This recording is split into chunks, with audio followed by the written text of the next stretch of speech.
Hey, welcome back guys. This is Beamer Merchant doing another do-it-yourself video. Today we are going to be working under the vehicle. This vehicle is a 2000 BMW 528i, and in this video we are going to show you how to remove the exhaust, the heat shield, which is here. Finally, we're going to show you how to remove the drive shaft. But before we do that, be sure to subscribe to our video and hit the like button. That'll definitely help us out. Now, I understand that most of you are not gonna have a car lift, so I'll show you what tools or what steps you can do if you're doing this work, this type of job in your driveway.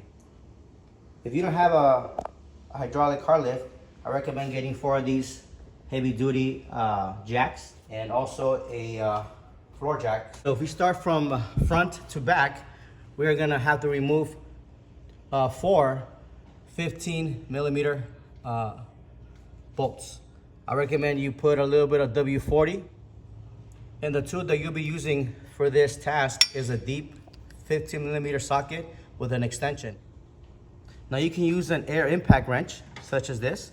If not, a 3/8 ratchet with a long neck, with a long handle. Okay, now we move towards the back to the muffler, and the tool is this. This is a long extension here, and you also need a deep socket 13, and the bolt you want to remove sits, see it right there. This bracket, as you can see, it slides into this rubber mount, and having a long breaker bar, you can go something like this, and this will come out. Last but not least, you got this bracket which holds the entire muffler assembly. It's ideal if you have 3 people.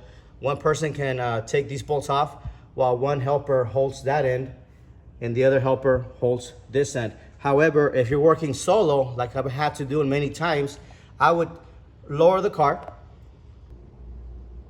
Once you lower the vehicle, it's about 16 inches off the floor. You can use a jack stand such as this. Here I'm using a hydraulic lift. It's about right there. And then next, what I'm gonna do is, as you can see, I pushed in the floor jack. The jack is holding this bracket. Once I managed to remove 2 here and 2 on the other side, 13 millimeter bolts. My knee pad here. And it's always a good idea to place the floor jack facing forward. And I just lower it down. Just like that. Okay, the exhaust is out of the way. Now we have to remove the heat shield, and it is held by, I believe, 4 8mm bolts. Okay, this is the drive shaft. That's where it connects with the Weeble and the transmission. It comes here. You got the center bearing, and then this here connects to the rear differential. Drive shaft is held by 3 18mm bolts. So I like to use this swivel socket, because you're able to do this here, put it in there. On the other end, you're gonna hold the nut here with this 18 wrench. We managed to remove 1 bolt. We got 2 more to go. Now, in order to have access to the other 2, you need to turn the drive shaft. If you're working by yourself, this is what you can do. If you come to the side of the transmission, you got the shifter linkage right here. The tools that I used is a wrench, a 17, and a 16. The 17 went back here, 16 up here, and all you do is turn this towards you. Once you get it loose, you can do it by hand here. Next, we need to loosen this bolt. Don't remove it. It's a 13 millimeter bolt. Comes down, okay. So once you loosen this bolt, you're able to pull this shifter linkage down here, and it disconnects from here. Now I'm able to manually change gears. So right now it's in park, and you should be able to count. So if you go park, this should be reverse. You click neutral. I should be able to turn the drive shaft freely. Now I have access to these 2 bolts, so I'll take them out. We're done here. Let's go to the back of the differential now. This drive shaft is connected to the differential via, I believe it's 1, 2, 3, 4, 5, 6, 13 millimeter bolts. We gotta take these out. So I'm using this this wrench here. I like the long wrench because it gives you leverage. So what you do is you just go in here. Okay, so this is what's happening here. See, I can't turn it. So this is what you do. You come up here in the front, go back here.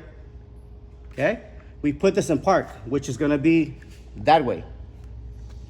Park. So now I'm able to loosen these bolts because the drive shaft is not turning. Okay, and after I take out the bolts, I like to put a little bit of lubricant. So I let that sit for a bit, let the lubrication go in there. Next, I like to take a mallet like this and just tap lightly on it and turn it. I like to do that because it loosens the shaft from the connector on the differential. As you can see, it popped off. See that? You can see the gap. Next, I'm gonna take these two 13 mil. Okay, if you're working solo, I like to get this pry bar, come in between the drive shaft and the weeble, and push it out like this. This should give you more play in the front here. Okay, this came out here, and there you go. See that? This is the drive shaft. I hope you enjoyed this video. Thank you for watching, you guys. Have an awesome day. You take care.